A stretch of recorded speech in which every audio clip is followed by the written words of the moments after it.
urabona izi za kaminuza twiga ubundi twigamo ubumenyi ntabwo ubundi wakagombye kurangiza kaminuza hari ikintu ukuyemo. Ibi ngiye kuvuga uyu munsi ribu nimpamagara nzagenda kubikonfensinga. Bishatse kuvuga ngo wagize izo nzego polisi, ribu, NSS n'ibiki wabagize abanyantege. Mbese wavuze ko nta kintu bakora. Kora ko niba umuntu ashobora gutotezwa imyaka 4, ribu yagiye muri 2018. Uyu munsi turi mu 2024. Uruwango ufashe imyaka 4 ni muri 2020. Ubwo ribu yari maze imyaka 2 ikora. Bivuga ngo ribu nta kazi yakoraga. Igihe channel rero yaravuyeho bwa mbere washwanye n'abantu benshi barimo ba Jado nguru muri US kubera ko Jado yese nasezera YouTube kubera wowe. Muri icyo gihe rero turi gukora kugira ngo abantu benshi bazaze, twagiye dufata kuvuga ngo tugiye kuzunguruka ku bitangazamakuru. Ni nabwo nagiye kuri Goodreach. Iyo foto muri kubona nari ndi kuri Goodreach ndikora ikiganiro na Yago nsoje ikiganiro. Ikindi cyongereye, niba papa wa Jihad yarakoze genocide akaba yaragiye agasavinga igihano cye, niba arakirangije niba ataranakirangiza, wari no kuvuga ati kizi nawe mufite amafaranga bakakwishyurira. Ubu ngo bari fundraising yo guteranya amafaranga yo kwishyura bari abantu Yago yavuze ko afite amadene bagushaka kuyamwishyura n'amafaranga yo kugira ngo ngabariho muri Uganda. Umuntu umwe wagize kandi wari umufite inyungu kugira ngo uzajye umukoresha. Hari undi muntu ujye ukoresha ikiganiro umuntu utinyoboye ni ndawundi, kuko amafaranga wamukoresheje mu bukwe n'ubundi wayagaruza. Umukoresha ubukwe ukapostinga yugarutse yumaze igihe udakoresha ibiganiro, yugarutse coming back yawe abari inyogoye abantu bazabirebe inyogo abari yo coming back yawe.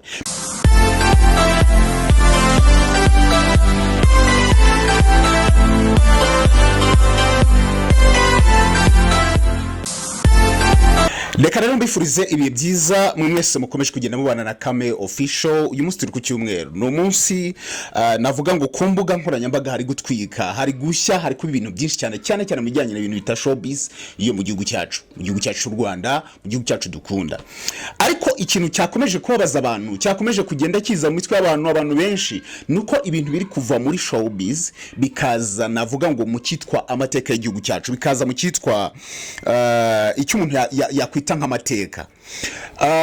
Ibyo ngibyo ibi ngiye kuvuga uyu munsi ribu nimpamagara nzagenda kubikonfensinga. Ni ikiganiro umuntu witwa Nyarwaya Innocent yashyize ku rubuga rwa YouTube, kirarebwa pe. Nyuma yaho yaje gukora urubuga rwa WhatsApp, ndetse kugeza ubungubu tuvugana harimo abantu barigera 1023 bari ku rubuga rwa WhatsApp bagiye bavuga big energy. Ibyo ngibyo ni nyuma yuko Yago mwese murabizi yaramaze guhunga igihugu, akandika ko yahunze igihugu. Byanamunaniye gusobanura ubwe, akaza kuvuga ngo ntabwo ahunze igihugu ahubwo ahunze ngo agatsinda sinzi ngo kabagizi ba nabi, cyangwa se ngo yahunze agatsiko k'amabandi. Agatsiko k'amabandi, remember iri jambo muryibuka umuntu witwa Evode Uwizeyimana yajyaga arikoresha, agatsiko k'amabandi, just iyo nyine agatsiko k'amabandi. Evode nawe yarakavuze. Ariko Yago ntabwo yibagiza ko cyangwa ntabwo abyibuka, cyangwa se yenda nta nubwo abizi, ariko ijambo agatsiko k'amabandi ni ijambo ryagiye rikoreshwa mu bantu banga igihugu, mu bantu basenya igihugu, mu bantu bagira gute. Nubwo yenda wabivuze uyu munsi yicaye muri Sena, ariko icyo gihe yabivuga kuri BBC yari yaratesheje icyo gihe muri 2013 murabyibuka, 2012. Uyu munsi ayo magambo niyo Yago ari gukoresha. Icyakora kubwanjye nabonye ntaho havuye nta nagiye kuvuga ngo ntabwo nahunze igihugu ahubwo nahunze agasiko k'amabandi. Mu buryo bumwe Yago mu kiganiro yakoze ni nayo mpamvu yagikoze yahunze igihugu mugani kirimo ibyaha byinshi. Ibyaha byinshi ndabivuga gute? Yabanje gufata abantu bita abo ba Irene, abantu bita ba Jihad, avuga ko ba papa wabo basize bakoze genocide mu Rwanda, ndetse akanavuga ngo sinzi yavuze kuri Eminyawe ngo papa ngo yamutemye ngo mu mutwe, kugeza ubwo akoreshaga amagambo asa naho aremereye cyane, akavuga ngo nubundi ng'imihoro ngira cyabarimo. Just mwumvise kiriya kiganiro ntabwo ikiganiro cya showbiz, ni ikiganiro gisa naho Yago mu byukuri bisa naho ari ibintu muri we yifite n'ikintu gisa n'ivangura. Ati papa nawe akoreye igihugu ibintu nk'ibyo. Nagiye mbona abantu bagiye bandika ku mbuga bakavuga se papa wawe ni general nde, ntabwo ari maybe papa yakoreye igihugu ariko ntabwo ari wenyine wagikoreye kuko nabo ngabo wasanga abo ngabo ari kuvuga wasanga nabo ababyeyi babo cyangwa se umwe muri bene wabo cyangwa aragize gute kuko ntabwo bivuga ngo niba hari bamwe avuga ngo nubwo yenda atabisesengura akabyira gute ariko hari abavuga ngo abangaba banaba harimo n'abakoreye igihugu harimo abakoreye igihugu ntabwo bavuga ngo bose basize bahekuye u Rwanda. Rero iki kiganiro ngikoze mbabaye ndetse cyane nshaka kugira ngo nadressinge umuntu wita Yago kuri buri kintu cyose. Yago urabizi ko nkuzi, urabizi ko tuziranye. Ndaguheraho Yago ndabanza mbihuze n'umuntu witwa Lucky Nzeyimana. Yavuze umuntu witwa Lucky Nzeyimana aravuga ati Yago Lucky Nzeyimana ni umuryi wa ruswa, ati ni umuntu ukoresha igitangazamakuru cy'igihugu arya ruswa kandi mu by'ukuri akoresha mugari igitangazamakuru cy'igihugu akakaba abana babatoya kugira ngo promoting agire gute. Murebe ikiganiro kiri kuri RTV kimaze amezi 8 icyo gihe mu byo Yago yavuze ko Lucky Nzeyimana atigeze hostinga mu biganiro bye kugira ngo avuge ku mpano ye cyangwa kugira avuge ku miziki cyangwa kugira avuge ku bikorwa bye. Icyo gihe hashize amezi 8 Lucky Nzeyimana aramuhostinze yafite launch amuhostinga ariko umwana afata ku mavuta nawe yanavuze ko asabye ibintu bye fata ku mavuta avuga ingingo 3 zituma abantu bashaka kuzitabira igitaramo cya Yago. Icyo gihe Lucky Nzeyimana aramuhostinze bivuga ngo ibintu yavuze kuri Lucky Nzeyimana ni ukubeshya. Ntabwo bivuze ko Lucky Nzeyimana koko atajya arya kwa bitugukwa ariko n'abantu benshi. Yago wewe muri 2000 ngira ngo na 17 cyangwa na 16 icyo gihe wakoraga kuri Goodreach. Icyo gihe abana ndimo twari twarafashe twishyira hamwe dukora icyo twari twayise ngo ni Impano Gates cyangwa se Oasis Organization. Icyo gihe ari umuryango wo kugira ngo tuzajye dufasha abana b'imfubyi badafite mikoro bagize gute tubafashe. Twaje gutegura igikorwa cyo gukora fundraising y'abana n'abana b'inyamasheke 3 bari barabuze ababyeyi babo. Papa yapfuye nk'uyu munsi, mama wabo apfa haciye icyumweru, abana basigara bari helpless barabinyamasheke. Yewe myself nagiyeyo gukora documentaire y'abana tujya kumva tugira gute documentaire abantu benshi barayibonye. None tuza kubona ko abana basigaye nta hantu bafite baho kuba, icyakora bari bafite muri umuna wa mama wabo wabaga mu miduha ariko nawe adafite ubushobozi. Barabizi ngira ngo abantu bari kureba iki kiganiro ibyo bintu barabizi. Icyo gihe twakoze ibyo urutonde two kuvuga ngo tuzafasha abana ndetse dusaba sare y'umujyi wa Kigali. Twari twavuze ngo tuzabwira abantu benshi baze nyine tubereke documentaire, tubereke abana bakeneye ubufasha gutya ubundi batangire babafashe. Twasabye sare, dusaba sare y'umujyi wa Kigali. Biza no kurangira bayitwimye bucya, ngira ngo bayitwimye kwa 4 tuzakora icyo gikorwa kwa 6 bitewe n'umuntu witwa Aline Gahongayire. Twari twamutumiye Aline Gahongayire avuga ko azaza na Riderman kuri Instagram tubishyiraho twakoreshaga. Aline Gahongayire barangije mu mujyi wa Kigali bamubaza se ibikorwa uzabuhari. Aline Gahongayire aravuga ngo abantu n'abateka mitwe ntabwo mbizi. Aline Gahongayire bimaze kuba cancelled yaje kuko ni nimero yanjye baga kuri iyo ntuze n'ijya umuyobozi wayo Oasis yaje kumpamagara. Muri icyo gihe rero turi gukora kugira ngo abantu benshi bazaze. Twagiye dufata kuvuga ngo tugiye kuzunguruka ku bitangazamakuru. Ni nabwo nagiye kuri Goodreach. Iyo foto muri kubona nari ndi kuri Goodreach ndikora ikiganiro na Yago soje ikiganiro ngewe ntabwo namwandikiye twabanaga muri groupe ndamwandikira mbwira musaza ko mfite akakorwa kanaka mumwohereza ntuze mwe kuko muri icyo gihe twari twaragiye nari naranditse amabaruwa menshi nari naranditse baruwa kugera no kuri ibaruwa muri presidence njye wayijyaniyeyo ngera kuri reception iyo baruwa iri yo gutumira His Excellency First Lady. Icyo gihe Yago namugane rero ibintu natumiye abantu benshi yenda hari bamwe batazaza ariko byibura bibe bizwi kwa aranje arambwa ati man nzagufasha ntari bi uzaze. Naragiye dukora ikiganiro kirarangira rwose vuga ibyo nshaka kuvuga ariko birangiye Yago arambwira ngo nose musaza ngo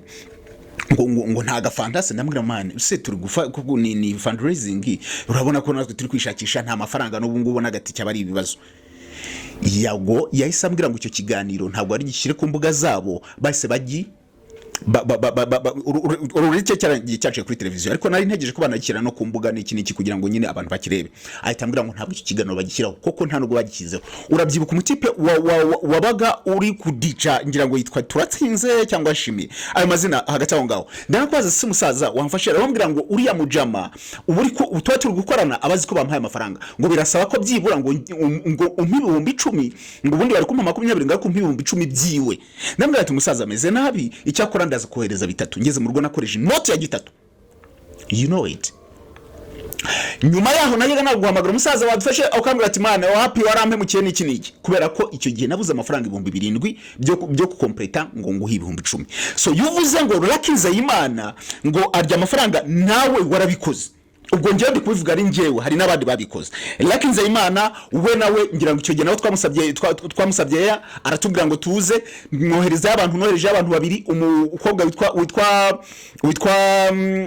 Sisi nundi mujama warusa naho tubana muri komite bajyayo bageze kuri RBA rakiza y'Imana arabwira ngo nta kiganira kibakoresheje abana barataha umuntu wadufashije icyo gihe onea wadushyize onea icyo gihe nasabye Philipita aratubwira ngo ntabwo hari icyakora duha nimero ya Irene yaradufashije tujya onea ku Isango Star n'umuntu witwa Elize Imana muhumugisha yaradufashije kuri BTN yagiraga ikiganiro ngira ngo cyo ku cyumweru I think cyo kuvuga ibintu byari by'Imana ariko aradufasha turagenda dukora ikiganiro yago icyo gihe akora ikiganiro cyitwa ndasuhuza so yuvuze ngo abantu barya ruswa uba wirengagije nawe ibyo wakoze muri izi industry icyo ni kimwe bura icyo wibye uragisarura nyine so icyo gihe wumvaga ko abantu bari bagukeneye of course ko wari ufite media ntekereza ko yenda abona cyane ko good reach abantu benshi batanayirebaga ariko none nibaze abakugezeho ukiri kuri Radio TV 10 ni bangahe abakugezeho uri kuri Yago TV ni bangahe ni banga harabana bari hano ngo twabuze ubufasha ntago mwari muhari ubuse tuvuge ko abo bana bose bavuga ngo twabuze ubufasha twabuze iki wabafashije aho ni kuri rakiza y'Imana ashobora kuba bikora ariko ntago akabaye mwifatira ku gahanga kuko kandi bigaragara ko yaragufashije biragaragara ngicyo kiganiro bari kumwe nafata ku mavuta nawe wavuze gutyo uwo ni kuri rakiza y'Imana buri umwe wese ndagenda muvugaho abo yavuzemo bose nkagaruka ku bintu bijyanye mbanze mvuge kuri iki kintu Yago ari muri Uganda nkuko abivuga ndaza no kubabwira impamvu yakoze kiriya kiganiro ni impamvu 3 ndaza kubizibabwira so iki kiganiro ni impamvu 3 hari amajwi numvise ayo ngayo mbakiremo bwa mbere ayo majwi nayo umwana wavuze ngo ndaza kumushaka bivuga ngo hari abantu yandashobora ko yaramukiwe never know nkagaruka kuri ibyo bintu byo kuvuga ngo ibintu byose kuvuga ngo genocide niki ntekereza ko genocide atari ikintu cyo kuvuga ngo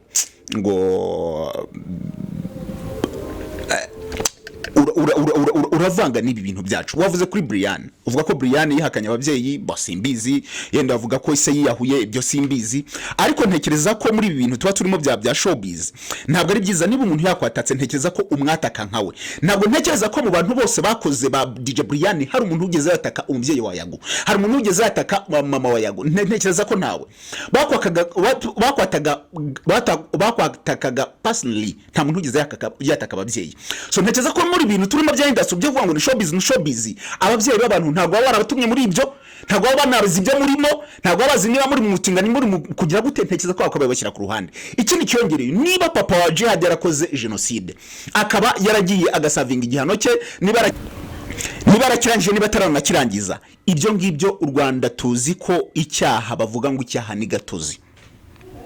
bishatse kuvuga ngo icyaha ni cy'umubyeyi ntabwo Jihad agomba kuryozwa iby'umubyeyi we ntabwo Irene niba isere nakoze genocide simbizi nkuko abivuze muraza kumva ikiganiro ntabwo Irene agomba kuryozwa ibyaha byase cyane ko nanone niba umuntu yarakofensinze akavuga ngo nakoze ibi byaha akagenda agasavinga akaba ari gusavinga igihano cye wakabona munamureka kuko ari kugisavinga nyine ari gusavinga igihano cye ari kubihanirwa ntabwo ko bavuga ko abantu bose sinzi man ufite ivangura riteye ubwoba bro ufite ivangura abantu bavuga ngo ufite depression urafite ku rwego rwo hejuru yo ku rwego rwo hejuru ndetse uri mu gihugu cya Uganda niho hari abantu b'abarakare kuruta abanyarwanda bari mu Rwanda hari abarakare bateye ubwoba ndetse uzanasanga reka mubwire hari umuntu umwe niba ushaka kuvuga ngo urumva abantu niba hari n'abantu bagiye bahunga barakoze genocide uyu munsi hari abafashwe hari n'abatarafatwa hari abafashwe hari n'abatari bafatwa cyane bari muri Kongo bashaka kugenda n'ahandi none se niba uri ushyize muri ibyo bintu by'amacakubiri by'iki cyangwa ugasanga nabo babyeyi koko babo bantu uvuga ngo bakoze genocide bari muri ibyo bihugu urumva bazakorohera uri kugenda ubataranga aho ni uri kwishyira mu bibazo. Hari umusore umwe wigeze ajya mu gihugu cya Tanzania aragenda sinzi ibikorwa yakoze ariko yarasiza ashwanye n'abantu aho ngaho arangije ajya muri Tanzania ku makosa mbese kuri bya bintu umuntu ataba yatekereje aza kugira gutya arenze igihe cyo kuba ari mu gihugu cya Tanzania. None Tanzania yagira restrict ku bintu byanye na stamp cyangwa no kuba umuntu ari mu gihugu cyabo yo warengeje igihe cyo kuba hari mani bara kudeportinga umujama bara mu deportinze ageze ku Rusumo babahungu bahita bamushakira muri immigration niki barajya kumubaza niki waruri bingibi cyo bagufashe bakubaza ibintu byose yaguri kwishyira mu bibazo ushaka kuzagenda ugakora amakosa mu gihugu cy'abandi buriya erega mu bihugu by'abandi ntabwo uzi yana mu Rwanda urahabaye umaze igihe uzi ngo ikizira niki kizira ikitazira niki ushaka kugenda muri Uganda ugasitara ku kintu runaka utanazi ko ari ikosa bya danje cyangwa mu kindi gihugu ugasanga barakudeportinze mane bakudeportinga ntabwo wabaye deported ntutekereze ko bahita kugira ngo ugende hariya baragufata bakanza bakareba koko ni buri clean ahantu hose kabete ubundi kwari muri Uganda kugezwa bakudeportinga ubundi wari uri mu biki bakagenda ibyo bintu rero byose uri kuvuga mu buryo bwo kugira ubu bintu byose wavuze ubifitiye amakuru ko wavuze ngo hari agatsiko kamabandi iryo jambo wumva ukuntu remereye icya kabiri ngo impunzi igihugu icyo ngicyo na uzisaga cyate cyo kuvuga ngo uhunze igihugu bihurwaho abantu barwanye ubutegetsi icya gatatu kuvuga ngo hari agatsiko ngo kagushaka ubundi se kuki kadagufashe muri iyo myaka ine yose warurinzwe na CTU warurinzwe warurinzwe niki kuki batagufasha kuvuga ngo abantu bateraga amabuye kuki utajyanye icyo kirego kuri RIB bishatse kuvuga ngo wagize izo nzego polisi RIB NSS n'ibiki wabagize abanyantege wavuze mbese wavuze ko nta kintu bakora ko niba umuntu ashobora gutotezwa imyaka ine RIB yagiye muri 2018 uyu munsi turi mu 2024 uwango ufashe imyaka ine muri 2020 ubwo RIB yari maze imyaka ibiri ikora bivuga ngo RIB nta kazi yakoraga nicyo usaze kuvuga ibyo ngibyo umuntu yavuga ko ari ugutesha cyangwa guharabika inzego man ibyo ni ibyaho uri gukora bro wumva kuri muri Uganda wumva kuri he aho ngaho naho hirya baragufata bakakuzana ushaka kuzagera hari bakakudeportinga ntago mbikwifurije ariko cyangwa ukagombana n'umuntu tu cyangwa ukarapfira yo man ujyumva abanyarwanda bapfira muri Uganda ujyumva abanyarwanda bapfira za US uretse na Uganda n'ahantu henshi kandi bakabura inuza bakabura ubutabera. So rero abo bantu abo banza ahubwo banavugaga bashaka baranatinye kubangiriza uri mu Rwanda bakagusanga aho ngaho nta muntu numwe uzababaza ngo kuki wagize gutya bazaza bakubangiriza hano bahita bigarukira mu Rwanda ariko mu Rwanda hari icyo twita ngo kubabaza ariko bakunigiye hariya bazata bigarukira nta muntu uzabyo iperereza rizakorwa basange umuntu arabuze bahita baripfundikira mana uzapfa nk'imbwa nukomeza muri ibyo kuva muri bintu by'amacakubiri wari umunyamakuru abantu bakundaga ariko kuva mu bintu by'amacakubiri aha ngaruke kuri Sabe wamuvuze Sabe ntabwo ari we wa mbere uvuga ko hari icyo twemeranya ntabwo ari we wa mbere uvuga ko Sabe ari indyarya so wa mbere ariko nanone wibuka ngo Sabe nubwo avuga ngo afite ngo agiye control YouTube ariko n'ufite igitangazamakuru kiridinga mu gihugu ni umuntu ufite igitangazamakuru na cyanditseho media for change ni umuntu ubajije wavuze ngo nta kintu bakoze Sabe yagiye afasha reka duhere kuri Dr Kanimba muzi ko bakoze fundraising ya miliyoni hafi ijana na uyu munsi yaje gushimira mujya kuri wa mudamu hari abadamu ngira ngo wari ufite umwana akajya kuvurizwa muri bakamushakira itike sinibika amazina ye murebe n'abantu benshi nabo bose uri kugombana nabo ba DJ Brian nibo bazamuye nibo bashyize kuri sport abo bose uri kuvuga ngo ba DJ Brian bagize gute bivuga ngo Sabe yenda ari behind, yenda hari ibyo ntago mvuga ko ibintu byose akora ari perfect, ariko ntago wavuga ngo wakoze ibintu byinshi kuruta Sabe. No. Umuntu umwe wagize kandi nawe warumufite mwinyugu kugira ngo uzajye umukoresha. Hari undi muntu ujye ukoresha ikiganiro umuntu utinyogoye. Ni ndawundi. Kuko amafaranga wamukoresheje mu bukwe n'ubundi wayagaruza. Umukoresha ubukwe ukapostinga. Yugarutse yumaze igihe udakoresha ibiganiro. Yugarutse coming back yawe abari nyogoye. Abantu bazabirebe. Inyogo yabari yo coming back yawe. Bivuga ngo n'ubundi byo wamukoreye amafaranga ahubwo inyogo wakaba yumwishyura. Wakaba yumwishyura. Ariko mbwira amafaranga Sabe umuntu witwa Dr. Nani Kanimba yamuhaye. None se Kanimba wari ugira ubona Sabe mukoresha ikigano buri kanya twagize gute? Twagiye gute? Twakoze ubukwe twagize gute? Wari ugira ubona bimukoresha. Sabe arabikora ariko nanone after sides pezi ziri week abantu bavuga, ariko izo nge ntago nzizi. Turareba nkuko wavuze ngo barebe ibikorwa. Urebye ibikorwa Sabe yakoze ntago ushobora kubigeranya n'ibyo wakoze, kuko ibyo wakoze abantu wazanye n'ubundi warabagiraga waraba exportinga arabu banyogoye. Nta wundi muntu ngira ngo igihe warabuze igihe channel yaravuyeho bwa mbere washwanye n'abantu benshi barimo ba Jado nguru muri US, kubera ko Jado yese nasezera YouTube kubera wowe, kubera ko yarafashe inyogoye akamuhuza sinzi na Yaka. Ntabwo icyo gihe wasakuje ngo bafashe inyogoye, none we kuko ushaka gukoresha abandi bizaniye, kushaka gukoresha abandi umuntu yazanye.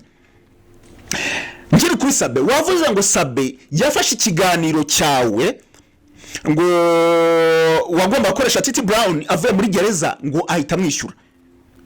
Ahubwo Sabe navuga ko ari umuhanga muri business. Njyewe nshobora kuba ncuruza ji, Nuri yacuruza ji, ariko noneho njyewe waza kugura ji nkaba nasize utubombo tw'abana. Umva, hari ivuriro ryitwa ngo riba ku Muhima, yenda bataza kuvuga ngo ndi kwamamaza ivuriro uretse ko bitemewe kwamamaza amavuriro, ariko iryo vuriro iyo umubyeyi ni ivuriro ry'abana, iyo umubyeyi agiye kuvuza umwana haba ari twatuntu tw'udukinisho. Umwana atahana akantu k'akamodoka, akadege, utuntu tw'udukinisho. Dr. nibyo yazanye n'utubombo. Ibyo ngibyo ntabwo uzavuga ngo ngo kubera iki ngurira muntu ngo agurira abana ngo tudege. Ni customer care. Rero Sabe yasomye ibihe. Sabe tunabyibuke ko ari we muntu wazanye ibintu byo kujya mbere Sabe ari mu bantu batangiranye na YouTube. Ntabwo ari imbere cyane kuko ngira ngo ba Red Bull babitangiza 2013 n'iki, ariko kujya kuvuga ngo ajye gukora ama interview Sabe ari mu bantu babitangiye.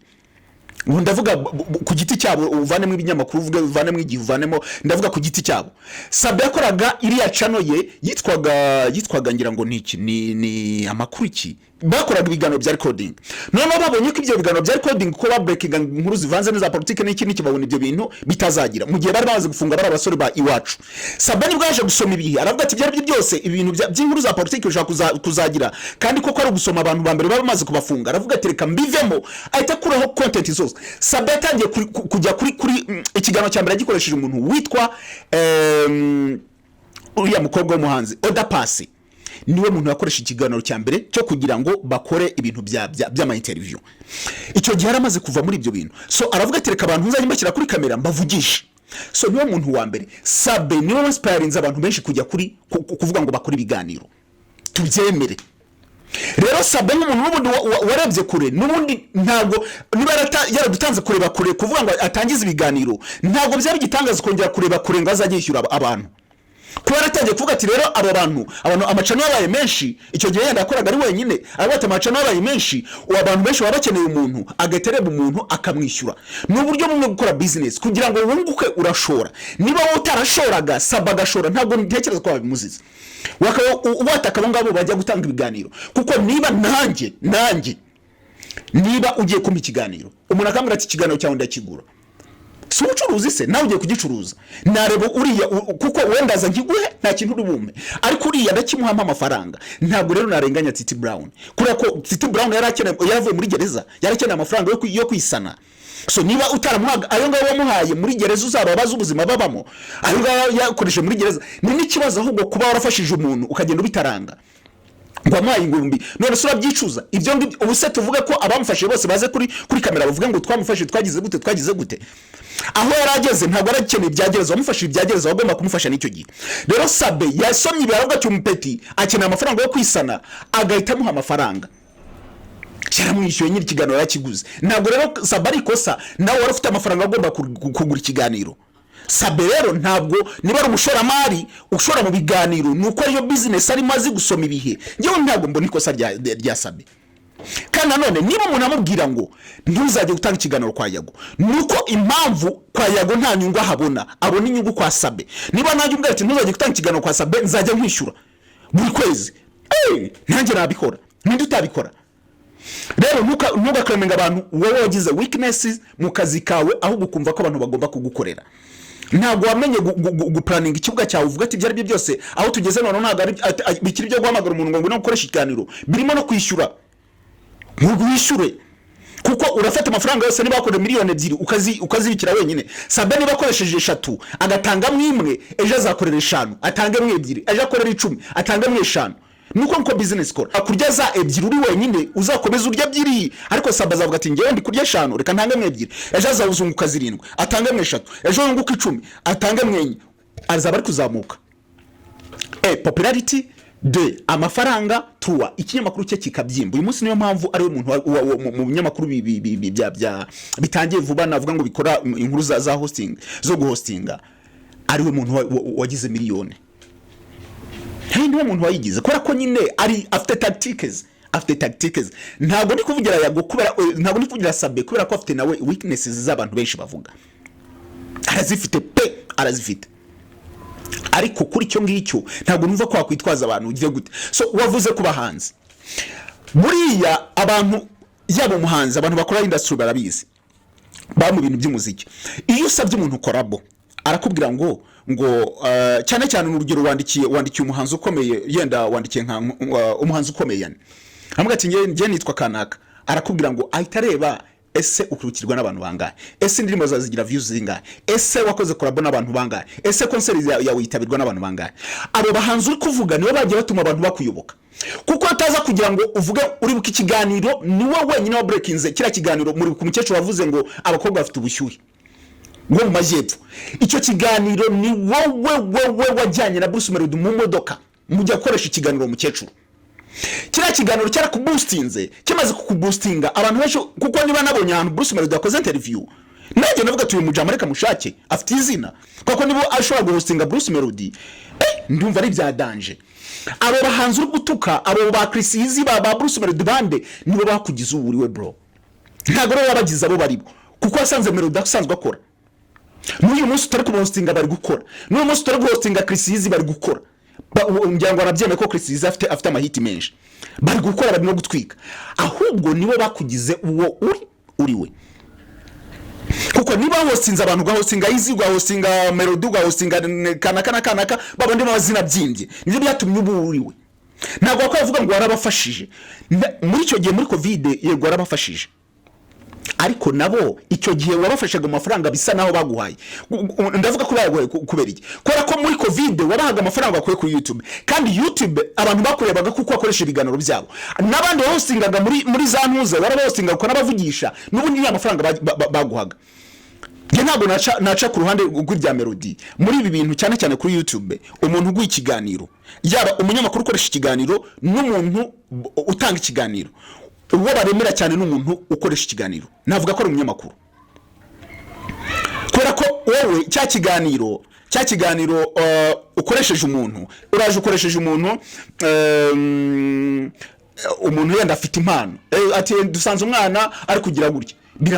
ako kanya bita mufasha iki abantu bake baramumenya ariko se biramufasha iki ariko wowe urinjiza mu buryo bw'amafaranga wowe kugira ngo azatangire kwinjiza mu buryo bw'amafaranga ni kera uyu munsi inyogoye aramutse avuze ngo ngiye gukora chano yanjye ntago yakunda just afite izina kuko ari kuri iyo chano nta handi bivuga ngo rero aho ukura amafaranga ni abo ngabo nibo bayaguhaye ntago ari wowe bahaye bo baguhaye icyo twita amafaranga kandi niyo twese tuba dukeneye bro abajama ahubwo ni imari zawe mugero witandukanije n'abangaba niyo mpamvu uri gukora hari biganiro gukora ukagira views 6,000 ibyo biganiro ntabwo ugize biba kuri chano yawe mukora ko nyine ni rwo rwego nyine kuko ibiganiro uri gukora nibyo uri kubavugaho nibyo biri gucuruza ariko ibindi wosinzi nk'umukecuru wagize gute biri gucuruza ntabwo uri gucuruza kubera ko abo bantu nibo batuma nibo twemere abo niyo tuvuga ngo tuba content creators ariko bariya nibo ntabwo okay mbivuga muri essence ntabwo muba muri abanyamakuru nibo barababaho amakuru ni muri abatangaza mbese batakoze amakuru mwagira gute ntacyo wavuga so rero kuvuga ngo abahanzi ngo wagize gute ngo ubifatiye ku gahanga bro wavuze ku muntu witwa fata ku mavuta namugarutseho ariko reka nongere kumugarukeho fata ku mavuta navuga ngo yarihigiye ikindi uri mu bantu bamuzamuye koko muri ibintu bya operation ndibukora uko mukoresha operation ya mbere uvuga ngo ari kuvuga ku kintu cya Bruce Melody yakoze concert muri arena ari kuvuga buryo ki Bruce Melody atujuje arena yego ariko nawe muri bira bya concert yawe yaragufashije bro kandi nanone ntukishimire ko abantu ese ko ushaka ko abantu bavuga ibyiza gusa bro nicyo twita showbiz nyine abantu bavuga ibyiza gusa nibibi barabivuga we ntabwo ushaka ko bavuga ibibi byawe ntabwo ushaka ko bavuga ibibi byawe bagomba kubivuga ko kuri muri showbiz nyine rero ntukavuga kanaka yagize gute bro nta muntu ukugomba ikintu na kimwe ugomba kwiharanira ukirwanirira nta muntu ukugomba na kimwe ukugomba ikintu na kimwe muri industry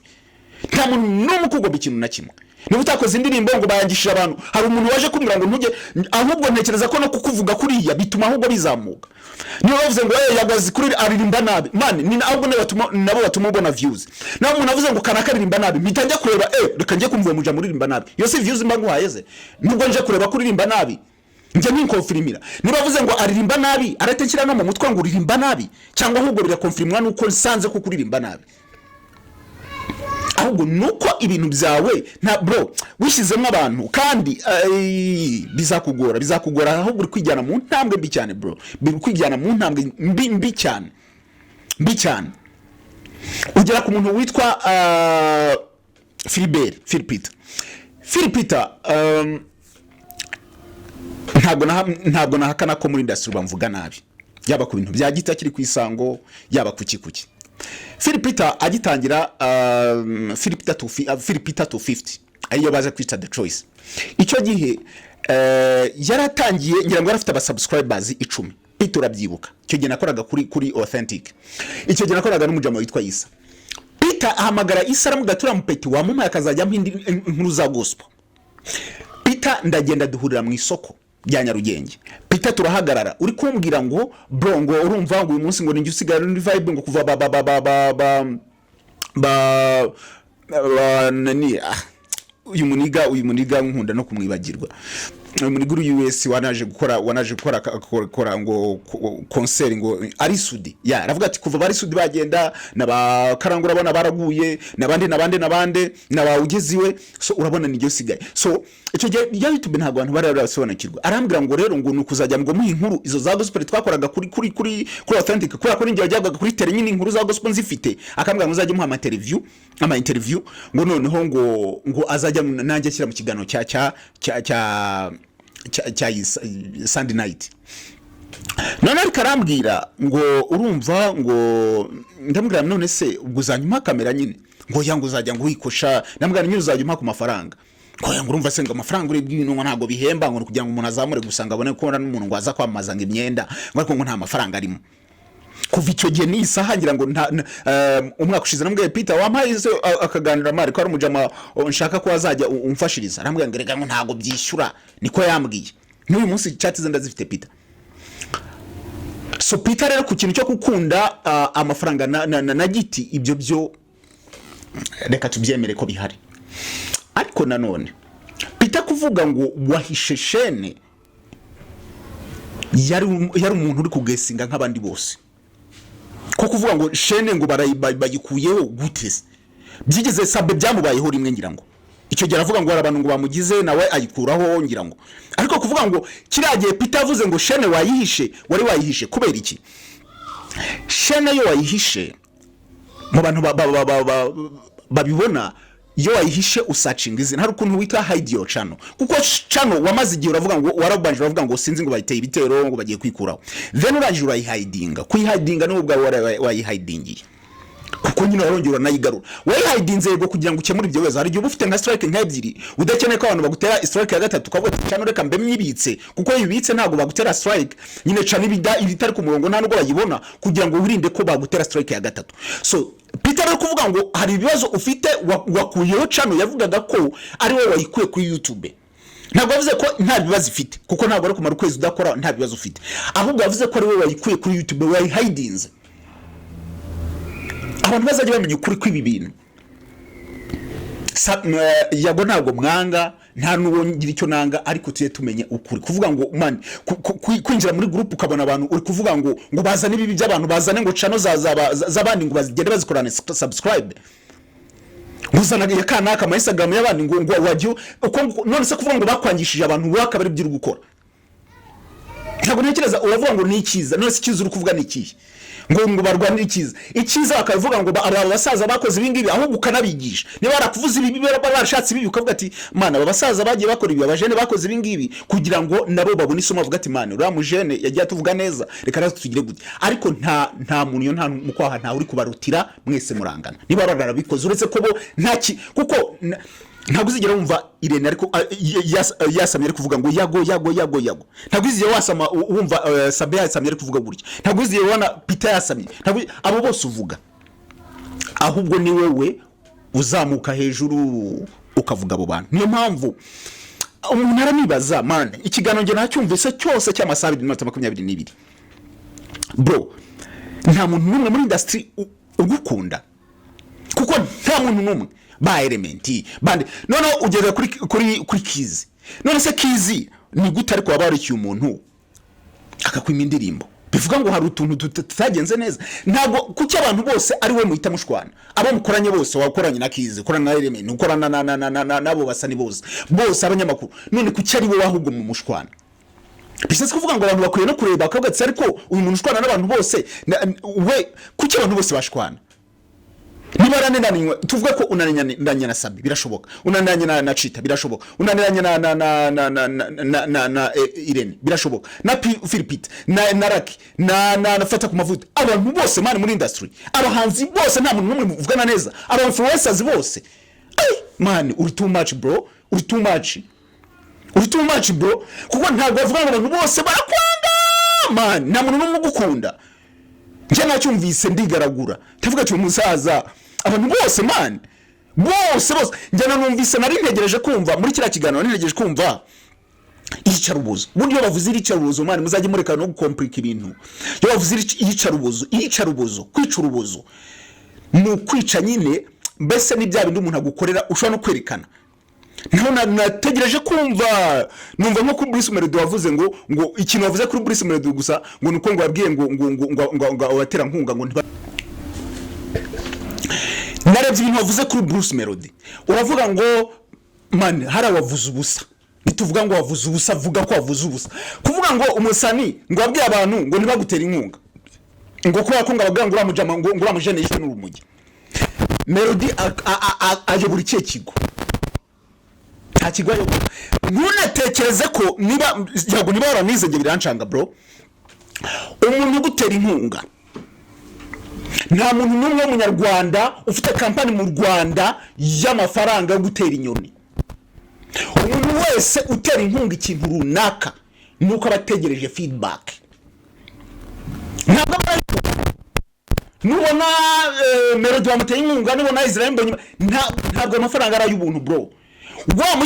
wa mushoramari ategereje kubona feedback y'amafaranga ye ategereje kubona income y'amafaranga ye niba guteye inkunga mu gitaramo nuko ba expecting ati umusaza uyu mujene azafite abantu benshi niba ari mtsene byari byibise n'abagera bagahita babona mu monga tababwira make yabarete bavayo bagize ntabwo bategereje uri ntibaza ko ibingibi bari gukora bya sinzingo muzika n'iki na mtsene bibaza ko ari iby'ubuntu baba bakoze bafite abantu babigira project akavuga ati abasaza nidukora ibingibi umusani tuzamahanga ariko se tumuzungurutse inshuro zingahe abajene bazaba bari kumureba tuzabukora iki man ni project abapanze mutegereje ko bira MCN fata mutegereje ko Primus gumaguma bara amafaranga y'ubuntu baba bafite ntayo ari amafaranga bashora niba ari miliyoni yenda 100 bategereje ko azunguka izindi 200. Ntutekereze rero niba Melody nta kigo na kimwe ayobora, niba yaranababwiye abo bantu ninjije izo business wari warasabye abantu bakora izo business ninjije, Melody ntabwo ari umuntu icyambere no kuvuga ngo uramuje na ngurumogi. None se niba ngurumogi ntashaka barunwa, niba barunwa reka nkubaze, ninde muntu utazi ko banaboye ngurumogi? Ninde muntu kwisi utazi ko banaboye ngurumogi? Yananze ngira ngo mwize mvugi igitaramo yanze kujya gukora ni Dubai ni Saudi Arabia sinzi, yanga kujya kugikora bari mu miliyoni 5 z'idolari kubera ko bamubwiye ngo ntabwo ari bunyurumogi. Ariko se n'isi yose izi kwa nyurumogi, banaboye ninde muntu wanga kwamaza mu bitaramo bye? Anaje mu Rwanda abone ukuntu abantu baterana ngumi bajya kwamamazayo. Bana basani bose ba Nigeria ntabwo baza mu Rwanda bagaperforminga. Abenshi nibakoresha ibyo biyobyabwenge mu buryo buzwi. Wari wabona izo company zanga kujya kwamamazayo ngo nuko nk'urumogi? No, ntabwo bareba ibyo nushaka uze wagize gute, barareba income bakurayo. So niba basaza barakurebye bakabona nta kintu bari gukuremo, ntusebye Melody niba yaranabivuze abantu bakabigenderaho ninjiji, ntabwo bazi gucuruza. Ubwo ahubwo ntekereza ko abantu barebye ntabwo bagende kuri Bruce Melody uko no kwitwara umusaza, ibintu biri nonsense, ibintu biri aho ngabyo amafuti. Bararebye babona umusaza nta kintu bazakora muri concert, baravuga ati umusaza ntabwo byakunda, ntabwo twagutera inkunga ko amafaranga atazagaruka. Nta mafaranga y'umuntu bagufitiye, bamamaza aho babona ibintu biri bugaruke. Rero Melody ntumwitwareho muri komo sinzi bro, nakubwiye ko ndibuvuge kuri buri muntu wese. Aha ngeze ku muntu witwa Chris Easy ntabwo wavuze kuri ba manager babo n'aba element. Havuze ati ba element ni rishishwa n'iki and ibyo ngibyo ntabwo tubura naho abantu benshi barabizi, ariko ntabwo ari byose. Kandi nanone niba akora indirimbo zikaba hiti, kandi n'abantu bakora ubuse Diamond uzishishwa akora bro, Diamond zishishwa akora ubuse bimubuza kuba umuhanzi wa mbere muri South Africa. Bimuza gufata ibihembo akaza mu Rwanda agafata ibihembo, bimuza ko ari we muhanzi uhenze muri South Africa. Indirimbo bita Enjoy ntabwo bavuze ko yayishishuye kuri indirimbo ya Tiwa n'izindi. Ahubwo abasaza no kureba ibihe bigeze. Diamond areba akavuga ati njyana nigezweho, kandi umusaza umusaniro runaka yakubise ikintu kiniki agatera nawe agikora mu buryo bwe, kuko icyo kintu kiri gutrendinga nawe icyo kira trending. Kwiga no kwigana niba utanabizi wanjijeho. Icyo ngicyo ni kuri element. Reka mvuge ku muntu witwa Giti wavuze ngo arambura, ntabwo wamuvuze ariko wavuze ngo nabo ba manager b'abahanzi uri kuvuga kuri Chris. Ariko Chris nta muntu utazwi ko manager ari Giti arambura pe, ibyo byo nta wabihakana. Giti ndabivugira iki kubera ko ngira ngo ni 2020 ama 2021 hari filimi nari ndimo gushaka gukora. Hari agacamo twari tugiye kwishyiraho iyo filimi, twari twayise ngo ni umukobwa w'umusirikari. Turagenda turashutinga, twashutinze episode nk'5. None turabati icyo gihe nibwo iriya Matrons of yari igezweho rokari kwisobanura. Turabati natwe dukoze filimi isobanuye, turagenda turanashutinga, twashutingiraga muri Meraneza. Tumaze gushutinga umujama witwa Raki w'inshuti ya Rocky na Rafati Kaboy n'abajamanye nawe abasa mwashaki umuntu witwa Rocky turagenda tujya guhura mu Gatsata. Rocky cyakora ntiyaza. Rocky tumuhamagara avuga ngo mabasa ngo mufita ngaye. Rocky duca amafaranga menshi aducaga, ngira ngo episode mwa ducaga hafi 200 ngira ngo I think 200 gutyo. None abasaza bambwa ati rero Rocky nubundi ko yakora gukora iriya reka duko afite mu competitor, reka dufate Junior twaramuhamagaye yahise aza yirukanka ari kumwe n'umuntu bita Dilani, ari kumwe tuvuga ngo umupeti we amusize muri kiriya kiboro gicunda abana Kicukiro, aza yirukanka aratubwira ati amafaranga ngenda yafata. None barafata barambwira ati usaza ko ari kubaka, icyo gihe arimo kubaka ntabwo amafaranga yasubiza inyuma. Junior yemeye amafaranga. Junior urabyibuka ku nshuro ya kabiri nkuzanira filimi ukambwira ngo duhurire kuri Maison Trésor, nkaza nahagera ukambwira ngo ntabwo hari ukambwira ngo usanga igikondo nkagusanga igikondo nkuzane flash ro filimi tukavana igikondo turi mu modoka kuri Prime TV ari buri kumwanga abajama ngo bagenda baguranga ngo followers urabyibuka bro nguha amafaranga icyo gihe filimi ntabwo wazikoze naje kubona filimi ya mbere maze igihe nkirukankaho uza kubona filimi ya mbere yasobanuriwe niba ari ni The Great banza ari The Great niba atari Dirani urayinyohereza ngo ati umusaza ntabwo twavuganye ba Dirani twavuganye wowe on Yasini kugira ni isaha ndarekera nari maze kugwa nabwo avance ngira ngo nabanje kuba 75 nongera kweza ibindi 50 ibyo urabyibuka Junior so kuba muzari umwambuzi ntabwo ibyenda nabivuga ibintu byinshi ariko n'umwambuzi ariko ntabwo yakwambuye ntabwo yeze uvuga ngo yarakwambuye cyo niki icya kabiri amanaginga abo basa n'inyine niba izi wari umutumiye ngo akanga kuza mu gitaramo ashaka ko yaranevye akabona igitaramo nyine ntabwo kiri kuri level icya kabiri ashaka ko yaranevye yenda ntiwanamwishyuye ntabwo kuvuga ngo kuko man baba batanze amafaranga bishyuye none ikindi kintu nagiye mbona umusaza agivuga ngo uyu muntu namaye miliyoni man ufite amafaranga ngahe ko abantu bose agiye vuga uyu namaye miliyoni uyu namaye 500 uyu namaye miliyoni namaye none wagiye kwa element akorera mu 250 muha miliyoni izo n'indirimbo gute bro urumva utabubeshya urabeshya bro umuntu wese wagiye uvuga amaye miliyoni ushaka kuvuga ngo ufite watanze na miliyoni nka 20 ngira ngo mu bantu bose wagiye uvuga none niba ivyo dabiju yavuze ari byo yaraguhaga amafaranga yo gukodesha inzu wagiye kugira urwego rwo gutanga miliyoni 20 ayo miliyoni 20 ari mu inzu i Kigali izo mpwaro ufite zabihehezi izo mpwaro ufite zigeze ku rwego nizihe ntazo biseze ko ngambye ntibivuze ko utabahaye amafaranga ariko miliyoni 2 miliyoni 3 nta muntu numwe avuze uri hasi mu 500 miliyoni 5 miliyoni 2 miliyoni 3 miliyoni 5 miliyoni man wakuraga amafaranga ngahe wakuraga amafaranga ngahe bro ubwo bwanyogoye miliyoni 15 ubwo miliyoni man wavuze amafaranga menshi bro uyeteranije nawe uze ushaka kubita ibintu wavuze uze gusubira inyuma yateranye urasanga mo kadasteri nziza man aho ngaho ikagugwa rutuye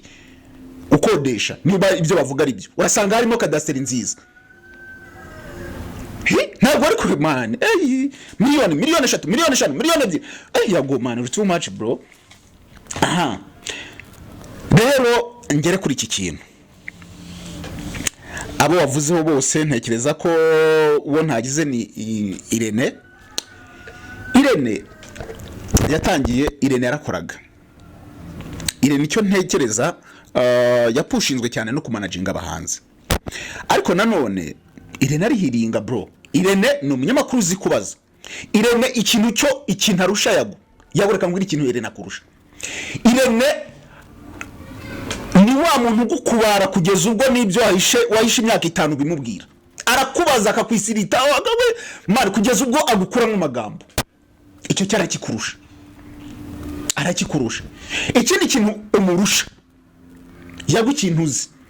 uzi kuzana impano ziri hasi ukazizana babandi tubona ko batari mu impano ukabazana nta muntu aruzwe inyogo yenda yanaririmba ukabazana naho Irene azi gufata impano already zihari akazishyira kuri right ariko wowe urazizana hariyo ukazizana ibyo byo urabimurusha ikindi umurusha swaga urabimurusha pe ibyo tubyemera ariko Irene azi nanone ni wa munyamakuru muzajye muri interview yagiye akora akiri kwa Philipita ugasanga umuntu namusanze aryamye hasi nawe akaryama amusanze ari guhinga gahinga man nyina ni wa muntu after passion umunyamakuru iyo ari kuri tele yigira nyina aba umunyamakuru aba wa muntu kugira ngo wa muntu umunyamakuru bisaba ko wigira nka wa muntu ibyo rero Irene arabikurusha abirusha n'abanyamakuru benshi bakora ama interview niba Irene mwaje mubona ugasanga umuntu arasetse yituye hasi nawe akitura hasi ugasanga umuntu ari amusanze mu murima akajya mu murima so arakiturusha twese arakiturusha tukemera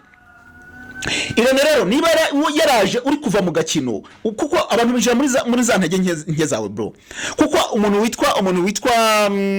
Sabe ntabwo ari umuntu ufata ibintu by'impano Sabe n'abadamu barira n'abantu bagira gute bafite agahinda bagize gute ariko babandi b'impano bagize gute aba banyamafilime bashaka kugira bazaga iwawe none mu gihe rero watangiye kujya mu matiku niho Irene yinjiye Irene kwinjira bita bimuha n'amahirwe ko ikinyamakuru yakoreragaho cyitwa ni The Choice nayo yari imaze kugenda. Irene asigara mu kibuga wenyine. Amaze kujya gusigara mu kibuga wenyine, abantu bari masaze bamunyereye kuri The Choice bahita bamusanga hariya bamupushinga kugeza n'isa. Irene ntabwo yagutwaye abantu, ahubwo yafatiye muri za ntege nke zawe abarimo yinjirira. Rero ntabwo avuga ngo Irene yanwa, nta muntu yagutwaye, kuko nta muntu no mujya navuze, ntabwo Irene bavuze ko agura abantu. Uretse ko nanone ibyo ngibyo kugura abantu mani buri wese ubu ngubu hari umuntu utazi ko Brian y'umuhamagaye yishyize ikiganiro, po manager y'umuhamagaye yishyize ikiganiro. Hari umuntu utazi ko bakana mani, umuntu wese ufite umaze kugira izina yafite content bagura ikiganiro, uretse umuntu ngira ngo nimero utajya wishyuza ibiganiro. Ariko umuntu wese abazi, nta muntu utazi ko YouTube irimo amafaranga, aza kugura ikiganiro nawe gusaba amafaranga. Bisaba investing bro, usaba investing. Hari abashyizeho ibiciro nk'aba Brian. So niba rero umuntu ageze kuri bavuga ati nanjye ngura ibiganiro, nawe ujya mu isoko nyine ubigure, n'abandi barabigura. Niba rero breaking news yigure nyine, yigure bro. Ureke kuvuga ngo uricaye na inyogoye ngo muri guseka, no uzahora mu nyogoye. Yago wa mbere abantu bamenyereye wari top chaster, ntabwo akiri top shatter, wari umaze kuba weak. Rero weakness yawe ntuvuge ngo abantu bakwangisha abantu. Hari umuntu ugeze wumva abantu yago ahubwo nuko utazi kwika. Ubu ngubu wabonye ibintu ntuza, ibintu wakore jihad ariko yazabo ati jihad abana proud yabyo bro. Jihad ntabwo ajya se gusa, nanone ibyo wavuze kuri jihad bimwe na bimwe hari byo twemera. Jihad rwose bro, garukiraho ugeze ahantu habi bro, garukiraho kabisa, garukiraho niba ushobora kugenda ukikinisha kugira gute uri kugira biri too much. So reka mbabwire rero, ndabwira abo bitango n'aba big energy. Yago icyambere niwe mbaza kubwira mbere yuko mbabwira. Yago abantu barakoshagiza, muri bose ntawe ugukunda. Wakoze urubuga rwose abantu baza ari benshi, ariko muri bose ntawe ugukunda. Impamvu bakureba nuko uburi mu matiko. Ikiganiro cyose kiri mu matiko abantu barakireba. Reba interview y'uyu mukobwa The Ben yakoze cyagwize mama views. So nuko nyine kiba kiri trend. Icyo ni kimwe. Bariya mu gihe cyose uri gukora bundi y'abantu, iyo umuntu ari abantu bamugira barapushinga, komerezaho tubwire n'ibyakanaka, ukazisanga mu manza z'abantu benshi. Babana bakubwira ngo zana ubusa bw'akanaka, ukisanga mu manza z'abantu benshi bro. Abo ngabo nta numwe uzaza kukuburanira. Ndaguha urugero rw'umuntu umwe witwa w'umunyamakuru wajya gukora inkuru zisebye ubutegetsi, witwa Cyuma. Man, wajya kubona ukuntu abaturage bamukunda, ngo uratuvugira ngo ugira gute, ariko noneho bamaze kumufunga. Ninde mbwira umuntu umwe n'uyu ubusa bose ntibari mu rugo, ntari gusavinga imyaka 7 bro. Rimwe na mwe ugikoresha hano, ugikoresha hangaha bro. Ikiganiro ni advice for free, ndikuzigira for free, ntacyo nkwishyuza, for free. Ugikoresha abo ba big energy sinzi mani barakubeshya. Icya kabiri, abo ba big energy nabo reka mbabwire, mani mureke koshya umuntu afite depression. Mwebwe mumubwira ati mani gukora amakosa, mwereke inshuti nziza nikubwira amakosa uri gukora. Inshuti nziza ntabwo ariko ikoshagiza no mu bibi. Inshuti nziza ikubwira ati mani ariko hariya bro wakosheje, niyo inshuti nziza. Muri groupe yabo umuntu akubwira ati ariko Yago rero wakoze ibintu bagahita bamukuramo, bashavuga ngo yavuze ibintu bya mani. Ikiganiro wakoze kirimo ibyaha byinshi, ntabwo ndi umugenza cyaha, ariko kirimo ibyaha byinshi. Gufata abantu ukabashyiraho ingendo bitekerezo, ukabashyiraho genocide, ukabashyiraho bonse amashereka ya genocide bonse mani bro, wakabije. Abo ngabo ba big energy nta kintu na kimwe bazagusavinga, nta na kimwe bazagufasha. Rero mbabwira rero impamvu Yago yakoze kiriya kiganiro. Icyambere nuko iramaze kubona ko ibintu yakoze bishobora kuza gufatinira kuvuga ngo impunzi igihugu. Yakoze ikiganiro cyambere, kiriya kiganiro kugira ngo avuge ko atahunze igihugu, yongere yisegure ko yumvaga amaze kugira gute. Icya kabiri, Yago yarakeneye gusaba amafaranga, ndabivuga.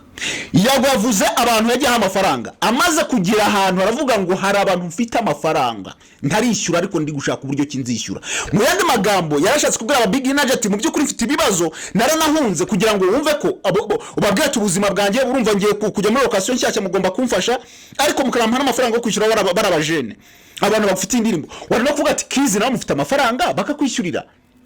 Ubu ngubu bari fundraising yo guteranya amafaranga yo kwishyura bari abantu Yago yavuze ko afite amadene bagushaka kuyamwishyura n'amafaranga yo kugira ngo ngabariho muri Uganda.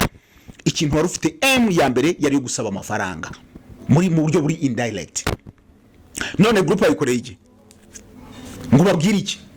ko byo babwiye ibyo uvuga ubivugira ku YouTube wabishyize muri group y'iki wagize group y'iki hari imwe uri kuvugamo uri admin hari indi nta wundi muntu uvugamo hari indi bo bagomba kuvugamo batanga mu bitekerezo. Iyo ngiyo niyo mu kuvuga ngo hari ikintu gikenewe dushobora guteranya mu big energy akabaho neza muri Uganda urumva cyane amafaranga yo kurya cyane amafaranga y'iki yo kwishyura abajene. Impamvu ya mbere wari ukeneye yari yo kugira ngo usaba amafaranga. Naho guhunga byo man guhunga ni umurengwe umugani wavuga ni umurengwe bunse umuntu ahunga u Rwanda gute man umuntu ahunga u Rwanda gute bro. Imyaka inabo abantu batakwishe mugana wari urinzwe na CTU wari urinzwe n'iki kuryo batakwishe muri iyo myaka ine aho ngaho usiriho ni mwijuru kuryo batagusanga aho batagusanga bro bara abantu bagushaka naho aho ni naho habi ugiye kwikura kuri field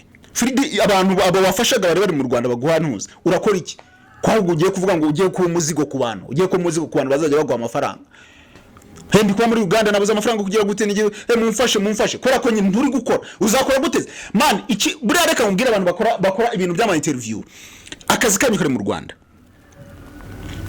kora ko abo uhigano bari mu Rwanda muri Uganda urayande bande babyumva bayidikenzo bande babyumva ko muri Uganda bafite ababo bahafasha